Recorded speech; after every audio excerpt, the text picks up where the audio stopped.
My name is Eugene Wilson. I just turned 50. I've never really been the kind of guy who makes a big deal out of birthdays. Never have. But this time, I hoped. After all these years of living quietly, enduring silently, I thought maybe 50 might mean something. A small moment even. A sign I hadn't been forgotten. 3 weeks before the day, my three sons, Salvador, Franklin, and Damien, called me. They said they wanted to throw me a birthday party, a special one, and I felt something flicker inside me. Something warm, something I hadn't let myself feel in years. Since the divorce, all I've gotten were the occasional Thanksgiving text, the awkward half hugs at Christmas. But this time, they reached out. I bought a new shirt, blue-gray, the kind my ex-wife Eloise once said made my eyes look softer. The party was held at a craft beer tasting room in town. Franklin's friend manages the place. It wasn't a big crowd, maybe 30 people, some old co-workers, a few distant cousins, and Bernice. She came too, sat there, poised and polished as ever, like nothing had ever broken between us. I didn't think much of it. Maybe she just wanted to be civil for the boys. I smiled, shook hands, thanked people for coming, had a few beers, and for a while, I felt okay.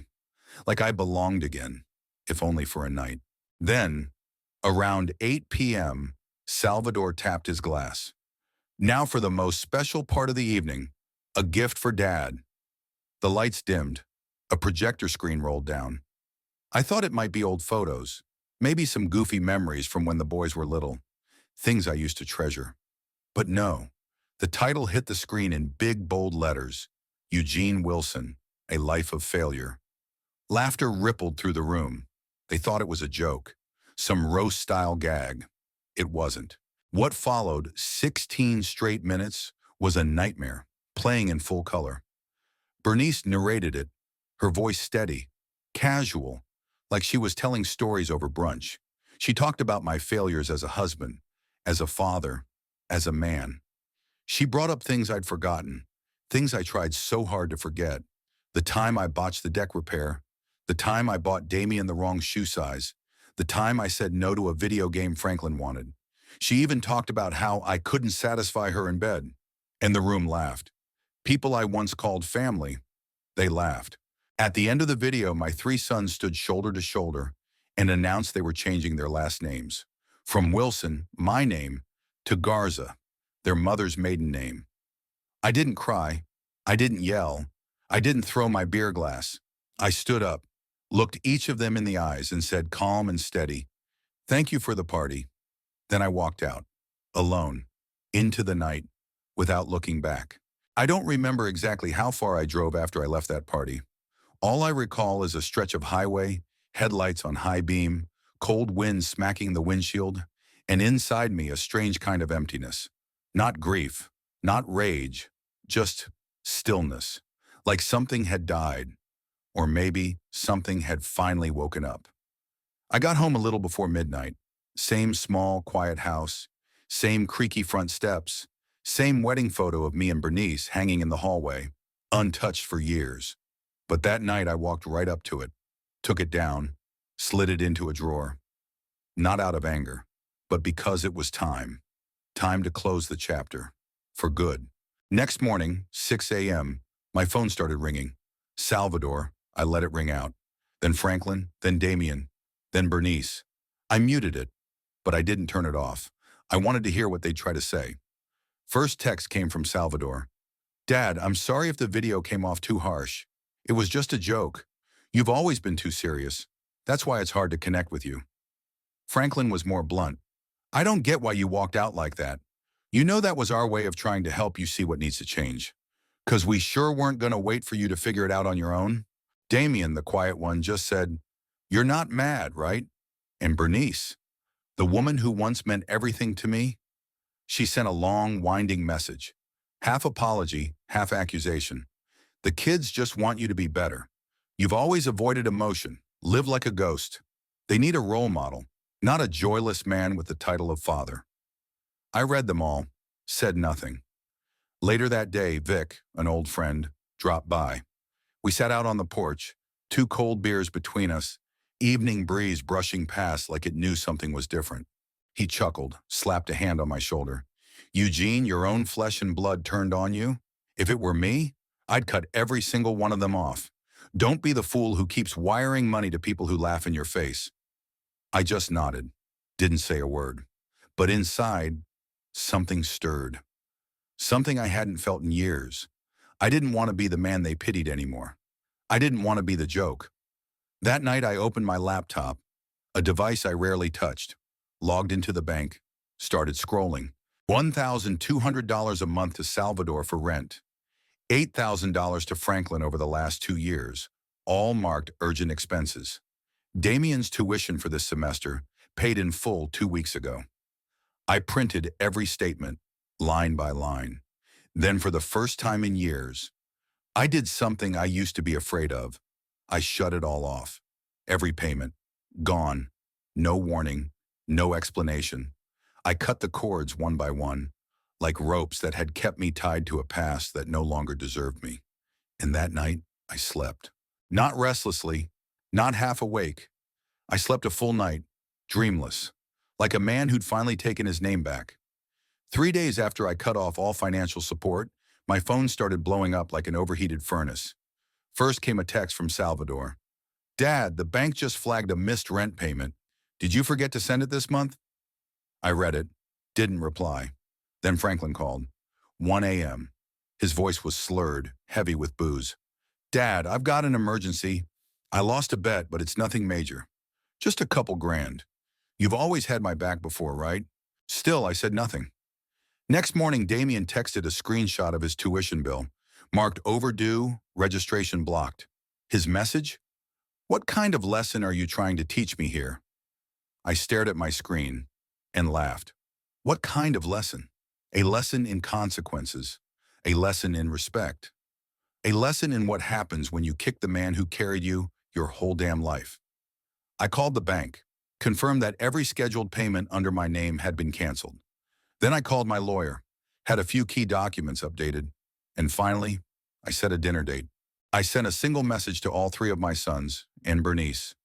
This Saturday, 6 p.m., at the old house. We need to talk. Don't bring expectations, bring the truth.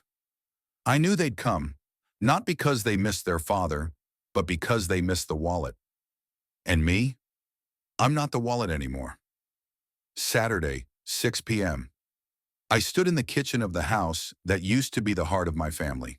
Now it was just the ticking of an old wall clock and the quiet bubbling of beef stew on the stove. I'd cleaned everything like I was expecting special guests. But really, I was just waiting for the truth to show up at my door. Then came the doorbell. I opened it. Bernice stood first in line, wrapped in an expensive wool coat, her usual look of superiority still present, but softened by exhaustion. Salvador stepped in, eyes sweeping the room like he was appraising what was left. Franklin trailed behind, texting, barely slipping his phone into his pocket. And Damien didn't meet my eyes, just mumbled a hello. I nodded, said nothing, gestured for them to come in. The table was set, 1 seat for each of them, 1 hot plate each. Beef stew, the same kind I used to make on cold winter nights when they were little. No one touched their forks. What's going on, Dad? Salvador asked. I didn't answer. Instead, I turned on the TV, plugged in my laptop, and hit play. It was the same video they played at my birthday party. The fake laughter echoed through the living room like a ghost. Eugene Wilson, the failed father, the inadequate husband, the man who couldn't even be a man. I didn't look at the screen. I watched their faces. Bernice sighed and checked her watch. Salvador leaned back, lips pressed tight. Franklin winced. Damien looked like he was breaking apart from the inside out. When the video ended, I shut off the TV. The silence in the room was deafening. I opened a drawer and placed 4 manila folders on the table, 1 for each of them. Inside, you'll find every dollar I ever paid for you, every tuition, every loan, every mortgage payment, even the ones I never talked about. I paused, then turned to Bernice. There's also copies of the pictures you sent your trainer back when we were still married. The ones I never used against you, because I thought being the bigger person meant something. Bernice's face went pale. I kept going. I sold the house my parents left me. Changed the name on the deed. If none of you want to carry my name anymore, then I don't need to carry the one that's been spit on for loving too blindly. I didn't raise my voice. Didn't pound the table. Just finished with one quiet, steady sentence. Starting today, I am no longer responsible for your selfishness.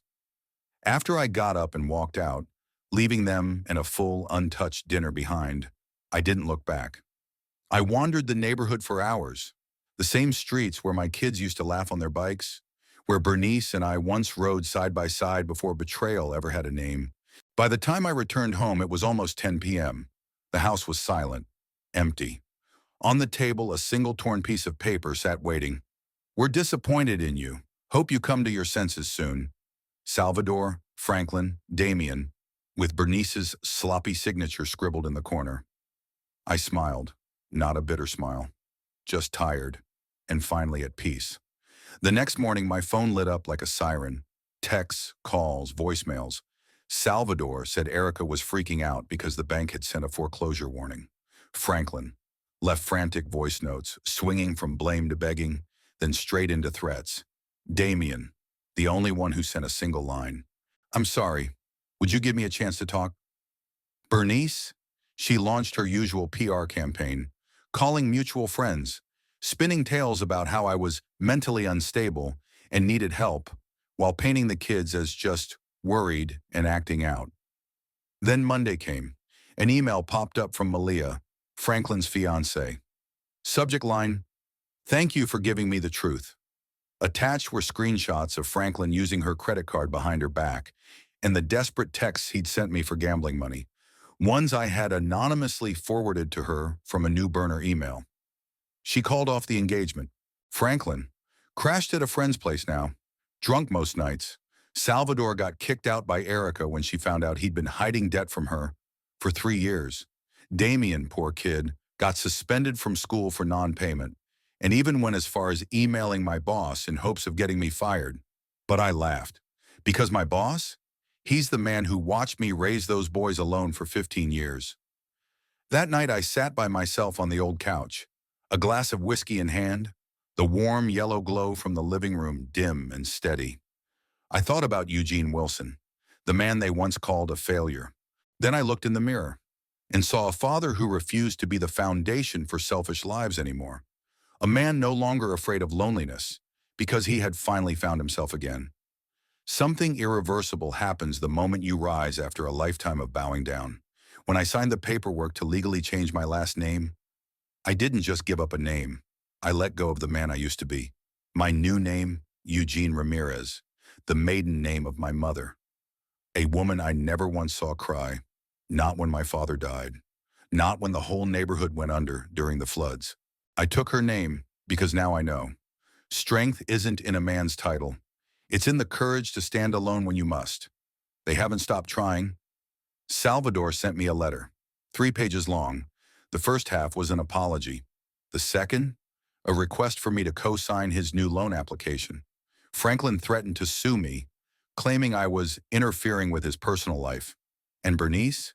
She posted a status longer than a TED Talk, claiming she was the victim of a toxic father trying to destroy his own family. I didn't reply. But I did throw a party. Just a small backyard BBQ with some neighbors. My brother Henry and Audrey, the woman who makes me laugh just by getting the coffee ratio all wrong.